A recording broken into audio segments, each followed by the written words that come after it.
Hey, this is Cameron, and welcome to the reaction log. Whoa. Alright, we got a special spicy one for you. Finally, someone online is speaking the truth. The good truth. I got recommended this video from a fellow classical guitarist here on YouTube. Why classical guitarists sound better than you. Classic rage bait. And I read this and I got really offended. But then I remembered, hey, I'm a classical guitarist here on YouTube. And what does it mean to be a classical guitarist? It means I sound better than you. Boom, suck it. Hey, we got this guy, Jason Williams Guitar. This is the first time I've been recommended his channel, because how could YouTube not push something to me like this? It's so perfect, isn't it? There's just no apologies in this title whatsoever. It's not even like, do classical guitarists sound better? It's like, this is why they sound better, because I know you've noticed that. I know that you hear classical guitarists and you notice, like, they sound so good. How do they sound so good? By the way, maybe we should take a look at some of the credentials of this guy. It looks like he performs on stage. We respect that here on Store Hands. Somebody's clapping for him here. I assume that that is the sole audience member of this concert, as classical guitar concerts go. Oh, and here he is playing a duet with what appears to be one of Santa's elves. I'm sorry, Jackson with an X Williams. Everybody go check him out. He's a classical guitarist. Your life will probably be enriched by watching him. That being said, let's go ahead and jump into this video where we learn why I'm so much better than all of you. Yeah, finally, dude. When you think about the classical guitar... Whoa, I gotta stop the video right here. Is that a snakeskin shirt? That is the shirt of a classical guitarist, aka someone on vacation. All the time, baby. When you think about the classical guitar, the first thing you probably think of is their incredible technical skills. I like to think that through almost 200 reaction videos, the first thing you think of from a classical guitarist is just egotistical, trash-talking, trolling online. But also superior technique, sure. Ooh, here's an example of that superior technique. The most superior technique of them all.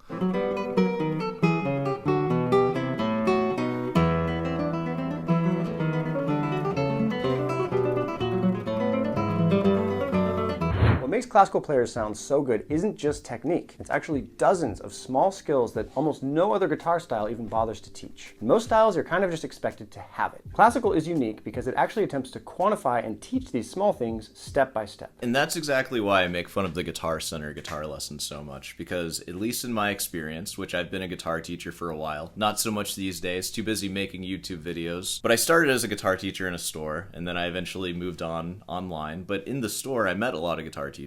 And it seems like for popular guitar, we have this idea that chords are like king. Like if you're not playing chords, you're not really learning how to play guitar. And lesson one, you're gonna learn how to play a G major chord or something like that. And I've said this a lot. Playing 6 notes, like a G major chord on guitar, is a lot harder than playing 1 note, like learning how to play a melody on the guitar. Maybe starting with sheet music, just learn how to read the open first string or something. And that's why I would always start with that. And then once we're reading on a couple of strings, then we can start talking about chords and like strumming chords or something. Maybe for people like us who are hyper motivated to learn how to play guitar, spending a couple of weeks trying to bang out an open chord and learning how to transition between them before learning anything else, that works because we want to learn guitar really badly. But if you want the most people possible to have access to guitar, I think that setting these small goals that are easily obtainable, like in a day or a couple of days or so, that will eventually lead to these bigger goals like playing open chords, that's like the way to do it. That just makes sense to me. And that's why even if you'll never play classical music, it's worth borrowing these skills. If you apply even just a few of them, you'll immediately start sounding a level higher than you currently do. Dude, excellent classical guitar propaganda right there. Hey, you don't have to play classical guitar. Just incorporate a couple of things here and there, and then eventually it's gonna ruin your life. Hey, just inject a little bit of that classical guitar into your vein. You won't get addicted to it, it's fine. Tone production.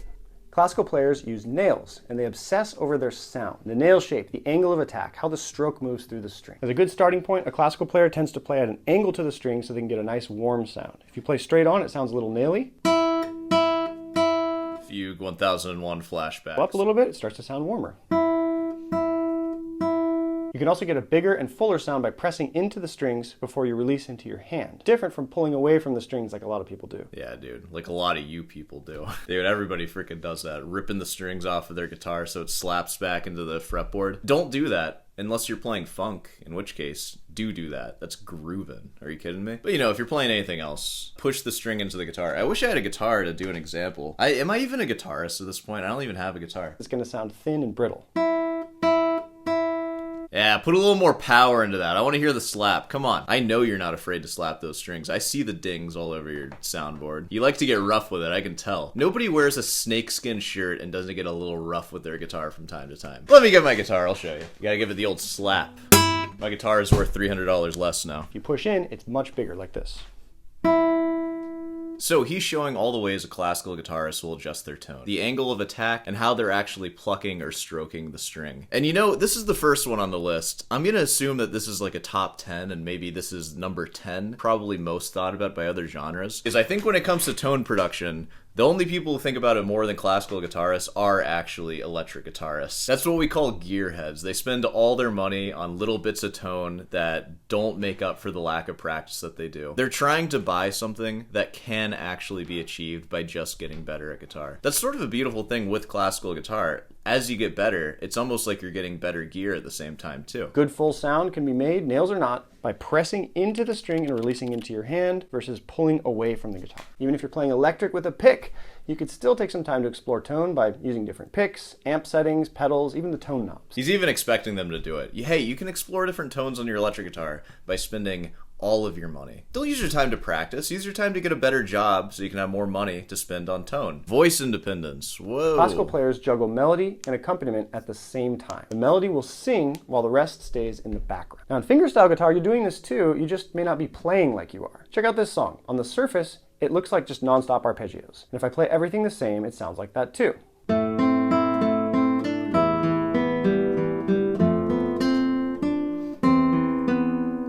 I respect a guitarist who posts videos of them playing in a non-nuanced way. It takes courage to do that. I do that, by the way. A classical player will pick that melody out and play it louder while making the rest quieter. Now, it takes a high level of control in your right hand, but the difference is pretty incredible.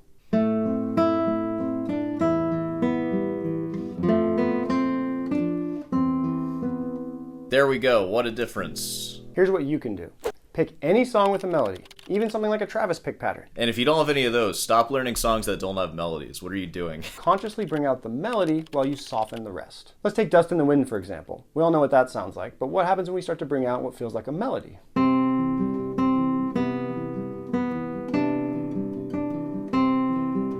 You know, I kind of want to hear the actual recording of that. I wonder if they're doing that. Because I feel like a lot of these things he's talking about, they are absent from, like, beginner guitarists. But as you become higher level, no matter what genre you're playing, you'll probably start doing them to some degree. Because really, these techniques are just ways of sounding more musical. It makes what you're playing sound like music instead of you just sounding like you're playing guitar. Guitar is probably like the worst culprit of people not playing musically. And why? It's because it's the most popular instrument, and it's pretty easy to learn how to play without any help whatsoever. So if you just find tabs online, you don't know what the melody and the accompaniment is if you don't know anything about music. So you just end up with a lot of playing that's very unmusical. Let's hear Dust in the Wind. Oops.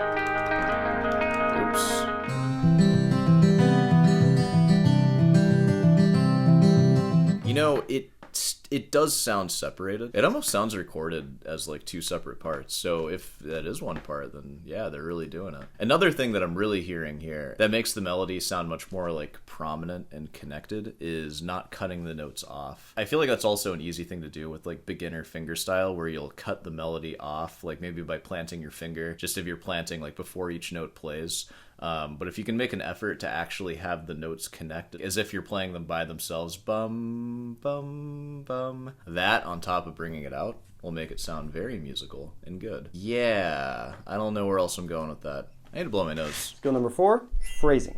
Music comes in phrases, like sentences. Classical players study them and then shape them with dynamics, direction, and emphasis. Let me give you an example of this with a really popular, simple fingerstyle tune, House of the Rising Sun. So you can break down how... Dude, you know all the hits. What is this, man? Oh, he provided tabs. I don't care what level of guitarist you are. No one is looking at that sheet music. Like when you're playing House of the Rising Sun. Also, level beginner. What? Again, with the chords being the beginner thing, I don't agree that this would be like beginner, whatever that's supposed to mean. Would beginner not just be picking out the melody of this with no accompaniment whatsoever? Like, I feel like this would be way too hard. And again, too, with playing legato and connecting everything, a beginner looking at this doesn't know what an A minor chord is. And they're just going to map out where their fingers go on each fret, and it's going to sound like this.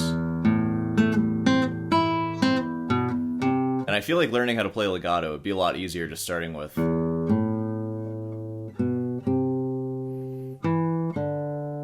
You know, like just the bass or whatever. That's beginner. This is intermediate. And there's 4 phrases in total. And just by doing that, you can start to see where the energy rises and falls, and you can lead to certain important points. For example, if I'm playing the arpeggios, I can lead to a nice conclusion at the end of measure 4, like this. Growing, relaxing, etc. Let's actually listen to House of the Rising Sun now. Let's see how their phrasing sounds.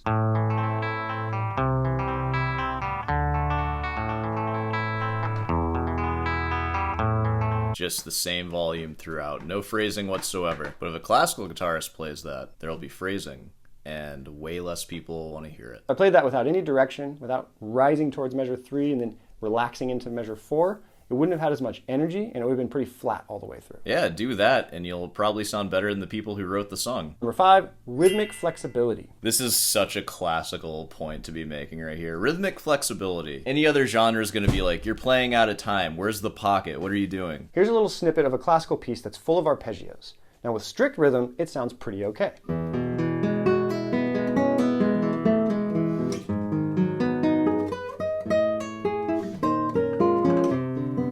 I feel like that's not a super strict. It feels like you're giving it a little something there. I'm not saying that I could play that strict too. I think honestly what's happening there is a little bit of just convenient rubato between those chords, which that's also a classical thing. Like if something's too hard, just slow down for a second. I have to do that in Sonata Giacosa.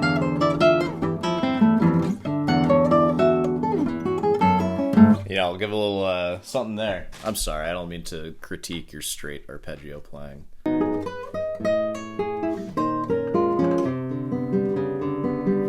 If that's the no rhythmic flexibility, I can't wait to hear the rhythmic flexibility. But it really comes alive with rubato.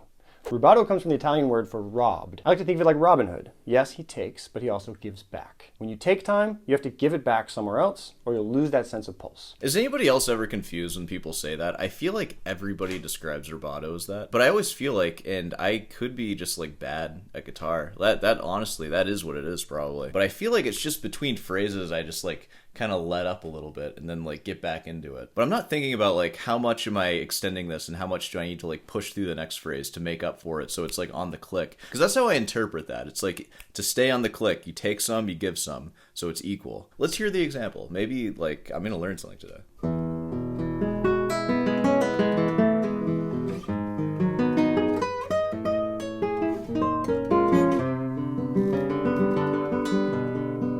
It just kind of felt like between the chord shapes, there's just like a little time to breathe. And I don't know if there was like an exact, like I took from here and then I give here, take from there. Also, it helps that this time you played it with a little more like a little something in there. As you can see, rubato helps the music breathe more, and it's a really satisfying way to play more expressively. Unfortunately, it's also really hard to learn. Yeah, maybe that's my problem. Maybe I don't know anything. As this is harder, start small. Practice just ending your songs by slowing down naturally. I do that. Most people tend to rush endings, and it honestly sounds bad. Slow down gradually, give a sense of finality to your music. Now, if you want to go deeper into rubato, I'd suggest finding a recording of a guitarist who plays the music you're playing really expressively, and then just try to copy their pacing. I don't know. I didn't feel super satisfied with that explanation, honestly. Just like copy someone else who's better than you. I don't know. Talking about rubato is weird. I feel like it's so easy to misunderstand, because even I try to talk about it too, because I feel like at this point I know what I'm doing to like employ it, but it's hard to articulate exactly what it is. And in fact, there's some genres, and like I'll even get this in comments, like especially from flamenco people, who will greatly question any kind of rubato or flexibility in the rhythm. And as an example of some of this, here's a comment that I actually got from pretty prominent guitar player, Gersha Goriach. I'm sorry, dude. That's him right there, though. You should check him out, though. He's sick. Like, actually sick. But he left a comment. Cameron, I don't know how to say it, but you and David Russell, that is, really need to work with metronome more. You're playing, and even his speeds up and slows down at times. That's on purpose. Like, I'm doing that on purpose. Please fix it. 79 BPM all the way through would be splendid. Thanks. And that's not coming from some nobody. It's coming from this dude.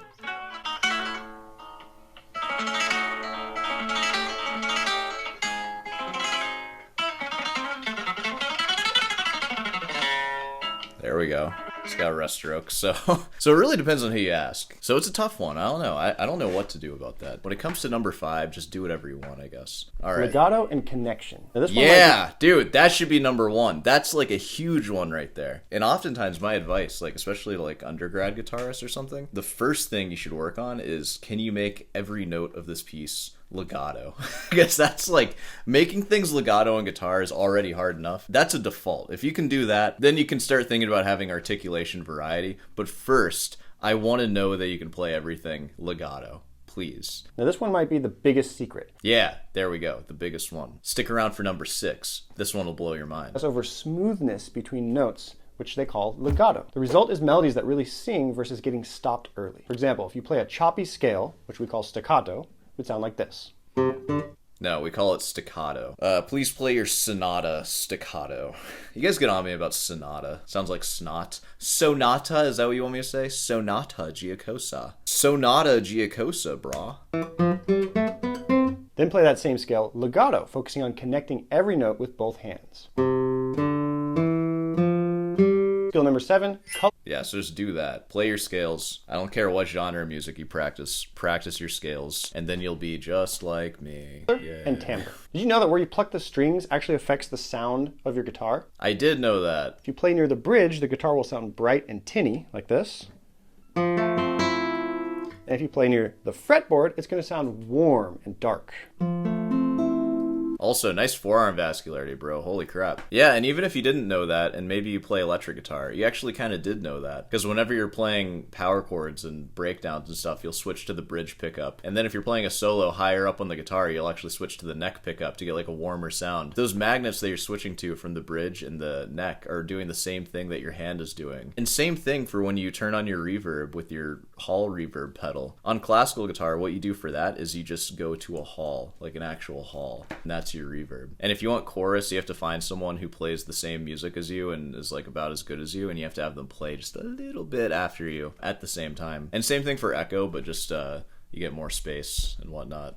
This is stupid. All right. Electric guitars do the same thing with the pickups at different parts. Oh god, all right, sorry. Now these different colors. You explained it so much faster than me too. Here's an example of a song everybody knows, Blackbird. I don't know this etude. Who wrote this? Was this Soar? See, again, you're putting so much vibes and stank onto your Blackbird performance. Like, let's hear that one more time.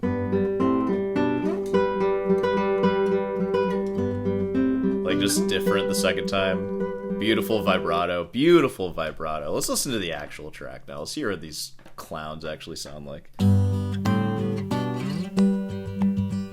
Singing in the dead of night.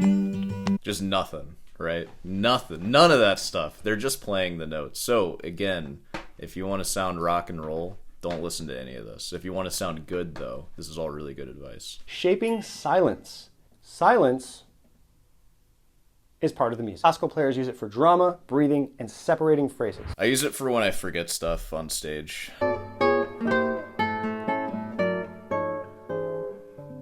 Dude, he's totally flexing on me right now. Whatever classical guitar YouTube company this is that invited him to play because he's actually good.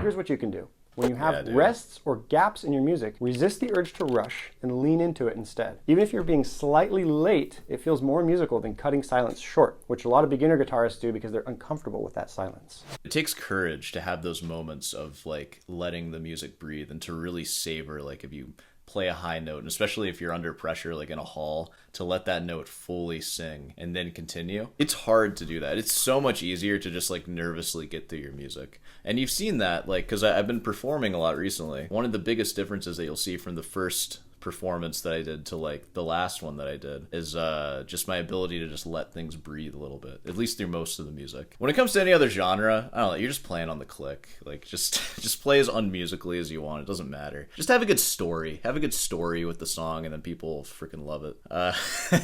I'm such a hater today. Consistency of touch. Every note is played clean, clear, and intentional. How do they do that when it seems to be so easy to flub notes or lose your sense of touch on the guitar? Well, it comes from years of slow, mindful practice. Dude, everybody's glossing over this one. You want me to practice slow? Screw you, dude. The interpretation mindset. Good classical player thinks like a musician, not just a guitarist. Too many of us think only in terms of the technique we're using and not beyond it. So true. So true, dude. I feel like everybody needs to hear that. Whatever you play, look for ways to interpret.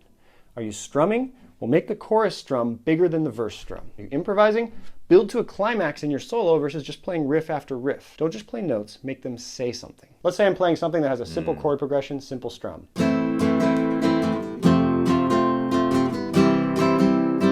I feel like this would be the hardest thing to interpret too, because this is like, what even is this? Interpreting Bach is way easier than this, because the music is actually saying something. Whoa.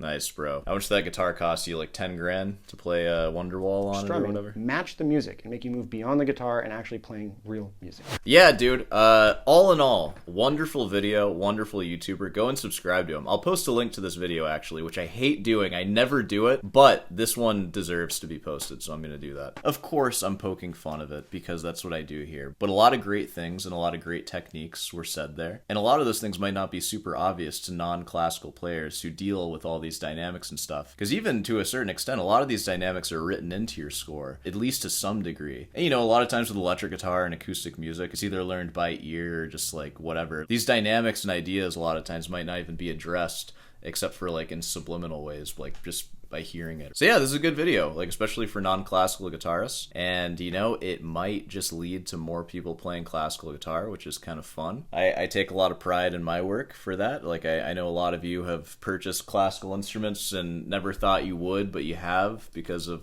some of my silly reaction videos. Alright, well, I think we can go ahead and wrap this one up here. So, of course, if you made it this far, be sure to subscribe and leave a like. Hey, I have a recital class that's coming out soon. I'm working on it as we speak, and the first meeting will be the Sunday of May 17th, so it's coming up. So I'm going to announce that 1 to 3 days before or so. But get your stuff ready, because it is definitely happening on the 17th. So mark it in your calendars. There's no way to find it yet, but this weekend and the following week will be dedicated to setting that up the way I want to set it up. I hope you learned something from that guy. I hope you watch this whole video so I can profit off of his knowledge, and I'll link his video so you can go check it out. I probably said some dumb stuff that counts as entertainment, so you get the entertainment value from me. And yeah. Alright, I'll see you in the next one.